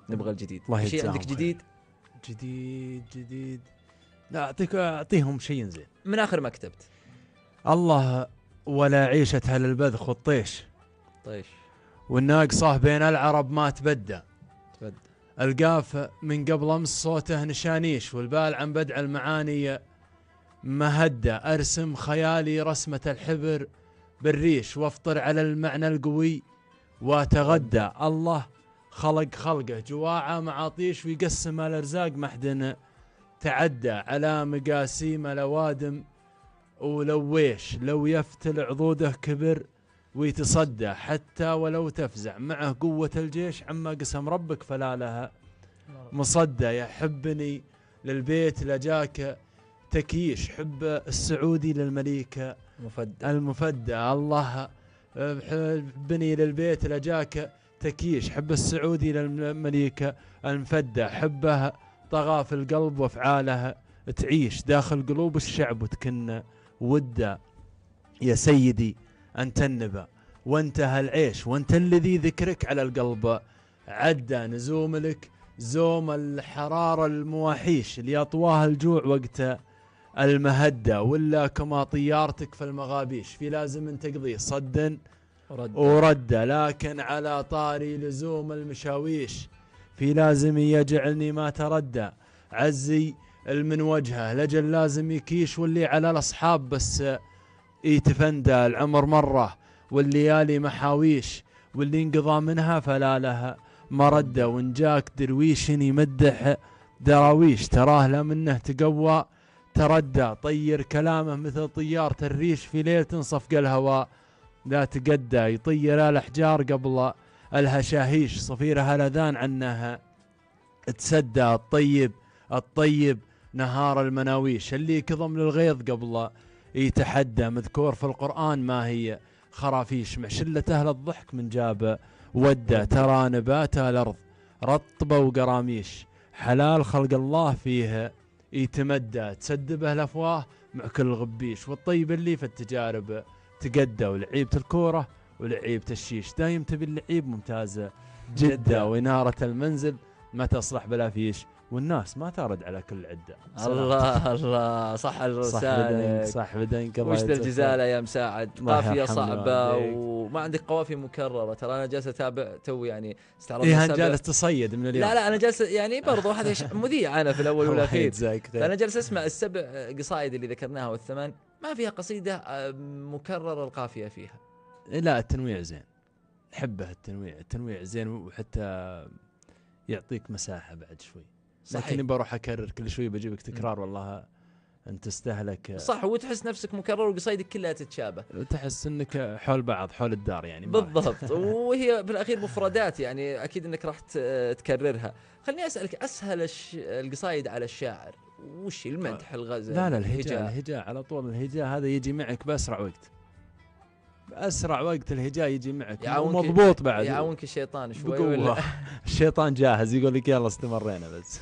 طيب قصايد المدح ايش رايك فيها؟ احنا يعني هذا الجانب ما تكلمنا عنه. ايش رايك في موضوع قصايد المدح؟ قصايد المدح بايش يعني؟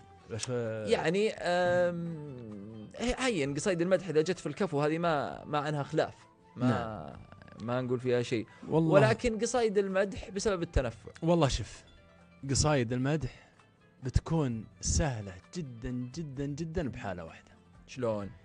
إذا كنت اللي أنت بتمدحه صحيح، اللي أنت بتقوله فيه صحيح، والله بتكون سهلة. بس أنت ما تبلش بالطيب، أنت تبلش لجاك اللي يبي المدح شخص ثاني. واجهت من ذا اي والله اني واجهت الكثير والكثير والكثير، لكن ابشرك اني يوم سيتي البارح في رياض الخبرة في القصيم ان الرجال اللي انا مدحته انه صحيح، لكن له كل اعتبار، تعلمت منه شيء كثير. يستاهل منه بس هضيب عبيد، الشاعر هضيب عبيد، ونعم شاعر يستاهل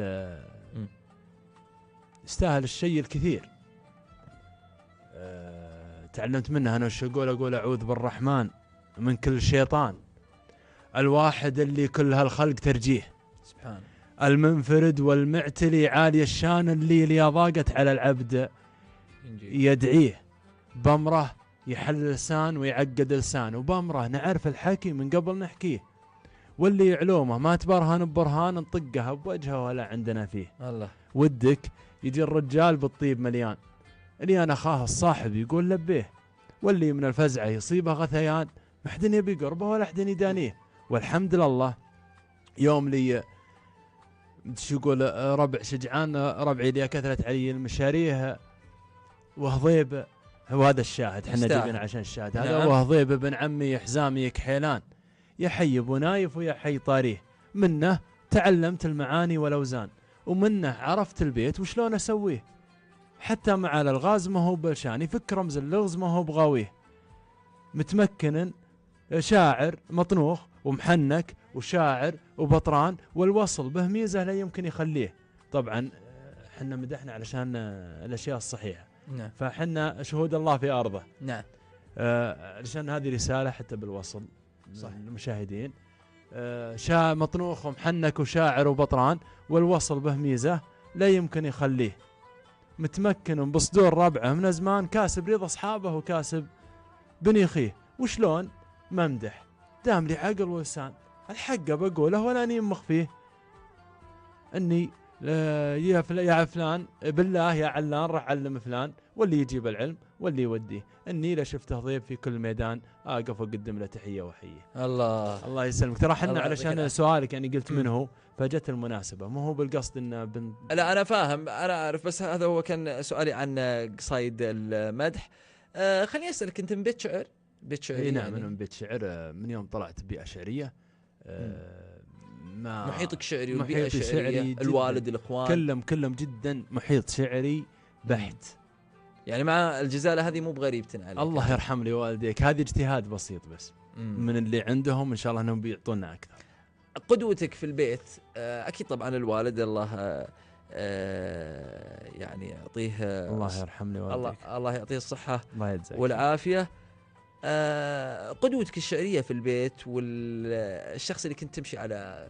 أنا تعلمت من أبوي الكثير، تعلمت منه الكثير. يعني تخيل أنك جاي في المجلس سالفة قصيدة، طبعا أغلبها تكون سالفة قصيدة دينية، لأنها الوالد ملتزم شوي، نعم، فكلها قصايد حكمة، قصايد توجيه، قصايد الأولين اللي قديم. طيب وينك أبوي كبير بالعمر، الله يعطيه الصحة والعافية وطولة العمر، وينك عن الجو هذا، القصايد الدينية، القصايد هذا عندك يا الله اليوم انه قسم لك حاجة أكبر عباد الله وش تزيد. لا أنا ما أقصد إنه وين ما سمعتنا، أقول لك وينها عنها، وين تأخذ من مساحة تحيز قريحة مساعد وشعور مساعد. بالعكس أثرت فيني كثير. شوف أنا أقول الله فيما معناه قال العبادة اقنع يا عبدي ثم تنال الملذات إذا رضيت ما، هذا حديث قدسي. نعم. إذا رضيت ما قسم لك ما تندم، أسلم. تأتي لك الدنيا على قليلها قبل شوي، تأتي لك الدنيا على كل وجهات، وإذا سخطت ما قسم لك ما تأخذ منها سوى اللي قاسمه وفهم الذات، إذا رضيت يا عبدي بما قسمته لك. هذه أنا الحديث. نعم. طيب أنا أقصد إنها، أنا فاهم، يعني أبغى أوصلك اللي مطلبي ولا سؤالي بالطريقة المناسبة. اي خليك خفيف عليه شوي ترى بعض الشيء ما افهمه. لا انا فاهم بس يعني مساعد دخل حيزه يميل لقصايد الحكمه، العتب، الغزل، كل شاعر يعني في بعض الشعراء ما يكتب الا حزين، والله لو هو في ليله العيد ما كتب الا حزين. صحيح. وما يليق عليه الا الحزين. قصدك وشميل لها انا بالضبط. بالله انه شوف قصايد اللي تلامس المجتمع، يعني مثلا اجتماعيه، تحاكي شيء تلامس مشاعر الناس اللي موجوده، الشيء مثل ما تقول على الموضه. على الموضه جميل، هذا ذكاء شاعر بعد، هذا ذكاء شاعر. تحس الناس ملوا من العتاب شوي والغزل. والله شوف الناس في تشبع، الناس تجيك في امسيات وتجيك في العروس. الناس اصلا يالله اللي يقول عساها تقوم بحملها. فالناس يبونك تعطيهم شيء يرفع عنهم وشيء جديد ومواكب الساعه والحدث، ومواكب الساعه والحدث، وانت ودك تصير انك يعني واسطه خير للناس. والله يا اخي والله الحديث معاك يا مساعد والكلام صراحه جميل، والوقت بدي يداهمني، انا قدامي 3 دقائق الى 4 دقائق تقريبا، ابغى استغلها بشعر.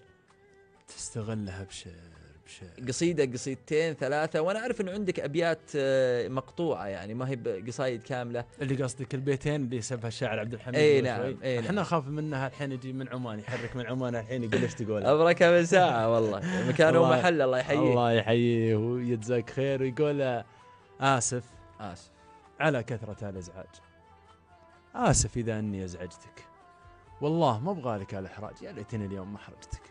هذه من البيتين. ومن البيتان يقول من رافق الطيب لقى الطيب قدام، وللطيب واهل الطيب ناس معروفه، ما هي بلبس شماغ وعقال وحزام، الطيب كايد والمراجل كلوفه. الله. وفيه اللي يقول لا تعذر لي وانا عارف وداري، يا حبيبي يا حبيبي كل شيء له مواري، والمواري بينت نقصك وزودك، لا تعذر لي وانا عارف وداري، انتظر صرافتك واسحب نقودك. الله الله. صراحه الحديث معك جميل. الله يجزاك خير. وزي ما ذكرتك ساعتين مرت خلني اقول لك بدون ما احس.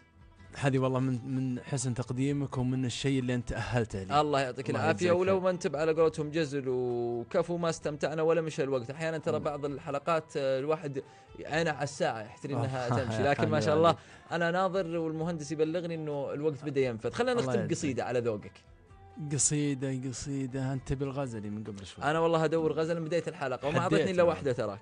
بعطيك الثاني. جعلك تسلم. الله يسلمك. تسلم. يقول يا اصحابنا يلي تعرفون الاسناع، بغيت اجيب العيد من قبل عيد، ما غير انا وياه والشاي نعناع والبرد من كل الجهات متسيد، نقسم احساس الغلا خماس وارباع، وهو يأيد شيء وانا أأيد، ومع الحكي هذا ومن زين الاطباع. يقول لي وش فيك واقول سيد تدريبي اني شخص ماني بطماع، وتدريبي اني ماني مصافح حيد، ارسم لك البسمه على رؤوس الاصبع ونغني الابيات وتقول جيد وسوالف الشعار ترخي لك اسماع، وانت متذوق للشعر ومتحيد، تفهم معاني الشعر من كل الانواع، وتعرف بيوت الشعر قبل التشيد، بنطربل المعنى عن الناس بشراع، بس وكد المعنى وانا باتكيد البيت من بعده، ترى البيت لانذاع قامت عباد الله بس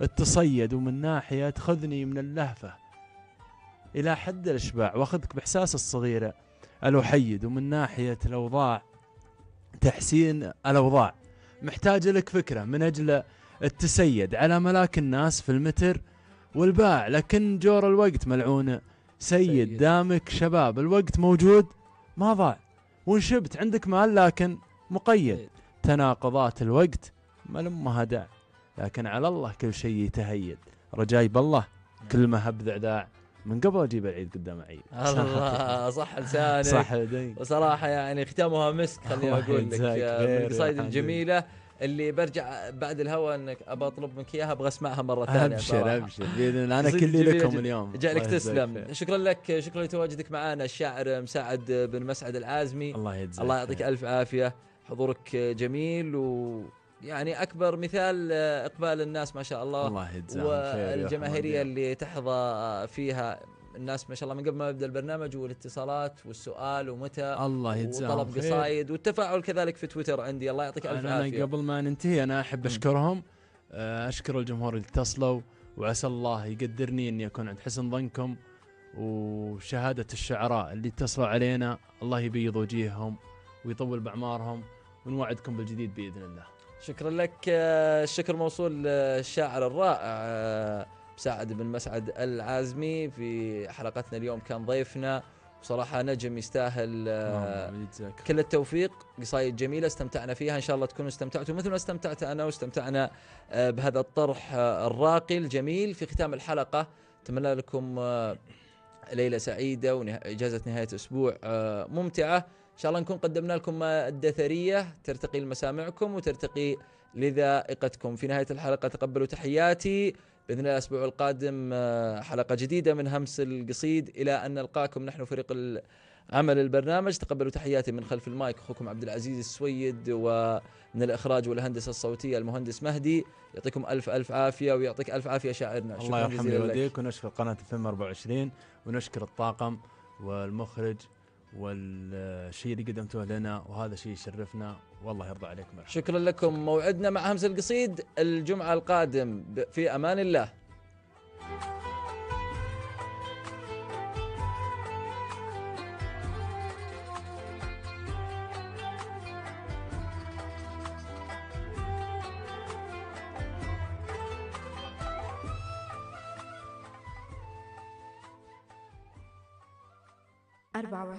FM نأتيك بالحدث كما حدث.